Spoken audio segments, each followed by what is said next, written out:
नमस्कार और इस खास विश्लेषण में आपका स्वागत है। आज हम पोर्ट ऑफ स्पेन में चल रहे भारत और वेस्टइंडीज के दूसरे टेस्ट मैच के दूसरे दिन के खेल पर गहराई से बात कर रहे हैं। बिल्कुल, और हमारे पास इस दिन के खेल को समझने के लिए काफी कुछ है। जैसे आपने कहा, CricTracker, Reuters, Times of India, India Today, Hindustan Times, इन सबसे रिपोर्ट्स और विश्लेषण है हमारे पास। हाँ, तो इनका सार निकालकर हम आज की स्थिति को ठीक से समझने की कोशिश करेंगे। सही। तो आज का मकसद साफ है, दूसरे दिन क्या हुआ, कौन चमका और मैच अब कहाँ खड़ा है। और देखिए, एक बड़ी बात तो यह है कि भारत ने एक बहुत बड़ा स्कोर बनाया और दिन खत्म होते होते वेस्टइंडीज पर अपनी पकड़ मजबूत कर ली। सही कहा। दूसरा दिन तो काफी हद तक भारत की ही नाम रहा। उनकी जो रणनीति थी वो एकदम साफ थी और उन्होंने उसे बहुत अच्छे से निभाया भी। चलिए फिर भारत की पहली पारी से ही शुरू करते हैं। 518 रन, 5 विकेट पर पारी घोषित। ये सिर्फ एक बड़ा स्कोर नहीं है, ये तो एक तरह से मैच पर अपना दावा ठोकने जैसा है। थोड़ा खोलते हैं इसको। हाँ, 518-5 का स्कोर ये अपने आप में बहुत ही प्रभावशाली है, लेकिन पारी घोषित करने का जो फैसला है ना, वो और भी महत्वपूर्ण है। अच्छा, कैसे? देखिए, ये दिखाता है कि भारतीय टीम मैनेजमेंट कितना आश्वस्त है। मतलब उन्हें अपने स्कोर पर भरोसा है और खेल की गति पर भी उनका पूरा नियंत्रण है। वो सिर्फ रन नहीं बना रहे थे, वो समय का प्रबंधन भी कर रहे थे। हाँ, ये बात तो है। और इस घोषणा ने वेस्टइंडीज पर जबरदस्त मनोवैज्ञानिक दबाव डाला होगा। स्कोर बोर्ड का दबाव तो है ही, पर यह संदेश भी है कि लो भाई, अब हमारी गेंदबाजी का सामना करो। और इस विशाल स्कोर की मजबूत नींव रखी युवा यशस्वी जायसवाल ने। 175 रनों की शानदार पारी, क्या कमाल की बल्लेबाजी थी वो। थोड़ा अनलकी रहे कि रनआउट हो गए और अपने पहले ही दौरे पर दोहरे शतक से चूक गए।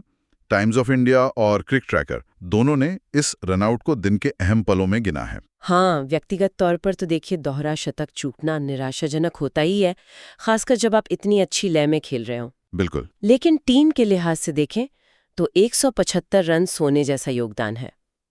रॉयटर्स की रिपोर्ट में भी इस बात पर जोर दिया गया है कि कैसे जायसवाल ने पहले दिन से ही आक्रामक रवैया रखा और वेस्टइंडीज के गेंदबाजों को बिल्कुल हावी नहीं होने दिया। स्ट्राइक रेट भी काफी अच्छा था उनका। हाँ, खासकर तेज गेंदबाजों के खिलाफ। ये सिर्फ रन बनाना नहीं था, ये विपक्षी टीम पर शुरुआत से ही दबाव डालना था। उनका रनआउट भले ही एक व्यक्तिगत मील के पत्थर से पहले आ गया, लेकिन तब तक वो टीम को एक बहुत ही मजबूत स्थिति में पहुंचा चुके थे। सही कहा। और जायसवाल के जाने के बाद कप्तान शुभमन गिल ने जिम्मेदारी संभाली। एक बेहतरीन नाबाद 129 रन बनाए। उन्होंने न सिर्फ अपना शतक पूरा किया, बल्कि पारी को संभाले भी रखा। हाँ, डटे रहे वो आखिर तक। पारी घोषित होने तक वो क्रीज पर थे। गिल की भूमिका यहाँ बिल्कुल अलग थी, है ना। जहाँ जायसवाल एकदम तूफानी अंदाज में खेल रहे थे, वहीं गिल ने पारी में स्थिरता और संयम लाया। हाँ, एक बैलेंस बन गया। बिल्कुल, ये एक आदर्श साझेदारी थी। एक छोर से आक्रमण, दूसरे से स्थिरता, और कप्तान के तौर पर सामने से नेतृत्व करना, ये बहुत महत्वपूर्ण होता है और गिल ने ठीक वही किया। बिल्कुल। लेकिन हमें नीतीश कुमार रेड्डी और ध्रुव जुरेल के योगदान को भी नजरअंदाज नहीं करना चाहिए। हाँ, वो रन भी काफी काम आया अंत में। क्रिक ट्रैकर ने खासकर रेड्डी के तेज तर्रार कैमियो का जिक्र किया है। उसने रन गति को बनाए रखा और घोषणा से पहले स्कोर को 500 के पार ले जाने में काफी मदद की। जुरेल ने भी अंत में उपयोगी रन जोड़े। सही। तो ये भारत की बल्लेबाजी की गहराई दिखाता है कि नीचे भी रन बनाने वाले खिलाड़ी हैं। बिल्कुल बिल्कुल, लोअर मिडिल ऑर्डर में भी रन बन रहे हैं। ये गहराई तो बहुत महत्वपूर्ण है। वेस्टइंडीज के गेंदबाजों के लिए तो दिन काफी थकाने वाला रहा होगा। क्या सूत्रों में उनकी गेंदबाजी पर कोई खास बात कही गई है? देखिए, ज्यादातर रिपोर्ट्स का फोकस तो भारतीय बल्लेबाजों पर ही रहा है, लेकिन ये साफ था कि वेस्टइंडीज के गेंदबाजों को पिच से ज्यादा मदद नहीं मिल रही थी और भारतीय बल्लेबाजों ने उनका बखूबी सामना किया। कुछ बिखरे हुए स्पेल ठीक थे, लेकिन वो लगातार दबाव नहीं बना पाए और भारतीय बल्लेबाजों ने खराब गेंदों का इंतजार किया और उन्हें बाउंड्री दिखाई। शायद यही वजह थी कि कोई भी विंडीज गेंदबाज खास प्रभावी नजर नहीं आया, जैसा कि स्कोर कार्ड भी दिखाता है। सही है। तो कुल मिलाकर भारत ने पहले दिन जो मजबूत स्थिति बनाई थी, उसे दूसरे दिन और पुख्ता कर दिया। एक बड़ा स्कोर खड़ा किया और फिर सही समय पर पारी घोषित करके गेंद अपने गेंदबाजों को थमा दी। अब तो मैच पर उनकी पकड़ बहुत मजबूत लग रही है। हाँ बिल्कुल। इसका मतलब क्या है आगे के खेल के लिए? इसका सीधा मतलब है कि भारत अब ड्राइवर सीट पर है पूरी तरह से। उन्होंने न केवल काफी रन बना लिए हैं, बल्कि उनके पास अब वेस्टइंडीज को 2 बार आउट करने के लिए काफी समय भी है। हाँ, समय बहुत है अभी। और घोषणा का समय भी देखिए कितना रणनीतिक था। दिन के आखिरी सत्र में ताज़ा गेंदबाजों के साथ थके हुए विपक्षी बल्लेबाजों पर हमला करना। ये दिखाता है कि भारत सिर्फ स्कोर के बारे में नहीं सोच रहा, बल्कि मैच जीतने की रणनीति पर काम कर रहा है। हाँ, ये तो स्मार्ट क्रिकेट है। अच्छा, चलिए अब वेस्ट इंडीज की पारी की तरफ बढ़ते हैं। दिन का खेल जब खत्म हुआ तो उनका स्कोर था 4 विकेट पर 140 रन। वे अभी भी भारत के स्कोर से 378 रन पीछे हैं।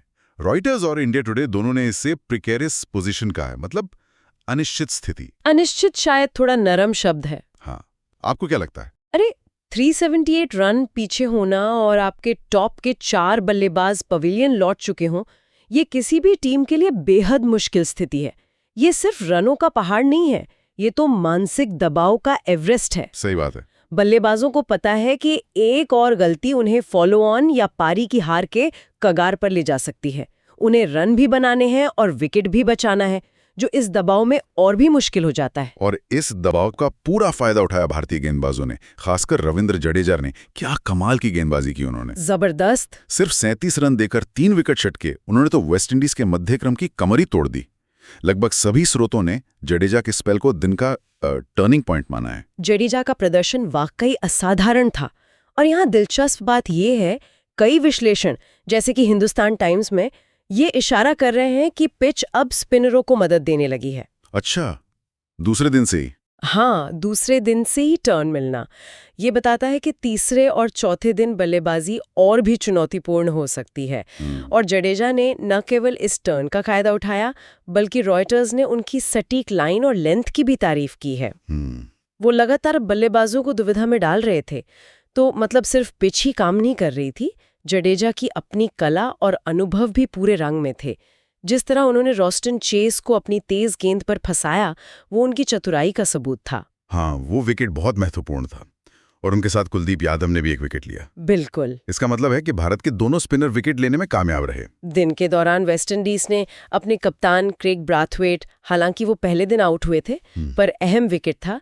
टिगेनिन, चंद्रपॉल, एलिक अथानाजे और रॉस्टन चेस जैसे महत्वपूर्ण विकेट गंवाए। ये बड़े झटके थे, खासकर चंद्रपॉल और अथानाजे का जल्दी आउट होना। बिल्कुल, यहाँ वेस्टइंडीज के टॉप ऑर्डर की विफलता साफ दिखती है। इतने बड़े स्कोर के दबाव में टीम को अपने मुख्य बल्लेबाजों से एक मजबूत शुरुआत चाहिए होती है। जरूर। लेकिन चंद्रपॉल और अथानाजे का सस्ते में आउट होना और फिर चेज का जडेजा का शिकार बनना, इसने टीम को एकदम बैकफुट पर धकेल दिया। इंडिया टुडे के विश्लेषण के अनुसार कुछ हद तक खराब शॉट सिलेक्शन भी जिम्मेदार रहा, जो अक्सर स्कोरबोर्ड के दबाव में देखने को मिलता है। हाँ, प्रेशर में गलतियां हो जाती हैं। और भारतीय गेंदबाजों ने भी सही एरिया में गेंदबाजी की, कोई आसान रन नहीं दिए, जिससे दबाव और बढ़ गया। हालांकि दिन का खेल खत्म होते होते थोड़ा संघर्ष देखने को मिला। शाई होप 31 रन बनाकर नाबाद रहे और विकेटकीपर बल्लेबाज टेवन एमलैच 14 रन बनाकर उनका साथ निभा रहे थे। क्या इसे वेस्टइंडीज के लिए उम्मीद की एक छोटी सी किरण मान सकते हैं? देखिए, किसी भी स्थिति में विकेट बचाना और साझेदारी बनाना सकारात्मक तो होता ही है। होप और इमराज ने निश्चित रूप से दिन के अंत में विकेट गिरने का जो सिलसिला था, उसे रोका। ये उनकी दृढ़ता दिखाता है। क्रिक ट्रैकर ने इस साझेदारी को फाइटिंग स्टैंड भी कहा है। लेकिन अगर हम इसे बड़ी तस्वीर से जोड़ें, तो वेस्ट इंडीज अभी भी 378 रन पीछे है। फॉलो ऑन बचाने के लिए भी उन्हें अभी करीब 179 रन और बनाने हैं, और उनके हाथ में सिर्फ 6 विकेट हैं। हाँ, ये तो बहुत मुश्किल है। तो ये प्रतिरोध जरूरी था, लेकिन ये अभी भी समुद्र में एक तिनके जैसा ही है। उनकी स्थिति बहुत बहुत नाजुक बनी हुई है। तीसरे दिन का पहला सत्र उनके लिए अत्यंत महत्वपूर्ण होगा। तो चलिए एक बार फिर से पूरी स्थिति का जायजा ले लेते हैं। दूसरा दिन खत्म होने के बाद भारत मैच पर पूरी तरह से हावी नजर आ रहा है। इसमें कोई शक नहीं। मुख्य बातें संक्षेप में देखें तो भारत का वो विशाल स्कोर 518-5 घोषित, जिसमें जायसवाल 175 और गिल 129 के शतक शामिल हैं। हाँ। कि रविंद्र जडेजा की शानदार स्पिन गेंदबाजी 337, जिसने वेस्टइंडीज के मध्यक्रम को झकझोर कर रख दिया। पिच से स्पिनरों को मदद मिल रही है, ये भी एक फैक्टर है। और नतीजा ये है कि वेस्टइंडीज 1404 पर संघर्ष कर रहा है, 378 रन पीछे। भारत ने मतलब हर विभाग में डोमिनेट किया है। और जैसा हमने बात की, पिच का मिजाज बदलना और स्पिनरों को मदद मिलना, ये भारत के लिए सोने पे सुहागा जैसा है, क्योंकि उनके पास जडेजा और कुलदीप के रूप में 2 विश्वस्तरीय स्पिनर हैं। हाँ, ये वेस्टइंडीज की चुनौती को और भी बढ़ा देता है। उनके लिए तत्काल लक्ष्य अब साफ है किसी तरह तीसरे दिन टिके रहना। होप और इमलाज को अपनी साझेदारी को लंबा खींचना होगा और आने वाले बल्लेबाजों को भी असाधारण प्रदर्शन करना होगा। फॉलो ऑन बचाना पहली प्रायोरिटी होगी। बिल्कुल, फॉलो ऑन जो 319 रनों पर है, टालना उनकी पहली प्राथमिकता होगी। लेकिन ये एक महत्वपूर्ण सवाल उठाता है क्या कि इतने बड़ी घाटें, सामने मजबूत स्पिन आक्रमण और मदद करती पिच को देखते हुए वेस्टइंडीज के बल्लेबाजों के लिए वास्तविक रणनीति क्या हो सकती है? क्या वे सिर्फ विकेट बचाने पर ध्यान देंगे या उन्हें रन बनाने के तरीके भी ढूंढने होंगे ताकि दबाव कुछ कम हो? ये संतुलन बनाना उनके लिए बहुत मुश्किल होगा। हाँ, ये दुविधा तो रहेगी। दूसरी ओर भारत के इरादे तो एकदम स्पष्ट होंगे। वे तीसरे दिन की शुरुआत में ही जल्दी विकेट लेकर वेस्टइंडीज की पारी को समेटना चाहेंगे। बिल्कुल। आदर्श स्थिति में तो वे पारी से जीत दर्ज करना चाहेंगे या कम से कम फॉलो ऑन लागू करके वेस्टइंडीज पर फिर से दबाव बनाना चाहेंगे। बिल्कुल, भारत पूरी तरह से नियंत्रण में है और वे इस पकड़ को बिल्कुल भी ढीला नहीं होने देना चाहेंगे। तीसरे दिन का खेल काफी हद तक मैच की दिशा और दशा तय कर देगा। तो संक्षेप में ये कहा जा सकता है कि दूसरा दिन पूरी तरह से भारत के नाम रहा। यशस्वी जायसवाल और शुभमन गिल की शतकीय पारियों ने बल्लेबाजी में दबदबा बनाया और फिर रविंद्र जडेजा की फिरकी ने वेस्टइंडीज को मुश्किल में डाल दिया। हाँ, यही सार है। वेस्टइंडीज के सामने अब पहाड़ जैसी चुनौती है और उन्हें मैच में बने रहने के लिए कुछ चमत्कारिक प्रदर्शन करना ही होगा। और इसी के साथ एक सोचने वाला सवाल मन में आता है, जो इन स्रोतों से मिली जानकारी पर ही आधारित है। जिस तरह से जडेजा सफल रहे और पिच के स्पिन लेने की खबरें आ रही हैं, उसे देखते हुए तीसरे दिन वेस्टइंडीज के बल्लेबाजों और भारतीय स्पिनरों के बीच की ये जो जंग होगी, ये कितनी निर्णायक साबित होगी? क्या वेस्टइंडीज के पास इस स्पिन चुनौती का कोई जवाब है? ये सवाल यकीनन मैच के आगे के रुख को परिभाषित करेगा। और इसी के साथ भारत बनाम वेस्टइंडीज दूसरे टेस्ट के दूसरे दिन के इस विस्तृत विश्लेषण को यहीं समाप्त करते हैं। अगर आपको ये वीडियो पसंद आई है तो इसे ज़रूर लाइक करें, कमेंट सेक्शन में अपना ओपिनियन बताएं और चैनल को ज़रूर सब्सक्राइब करें।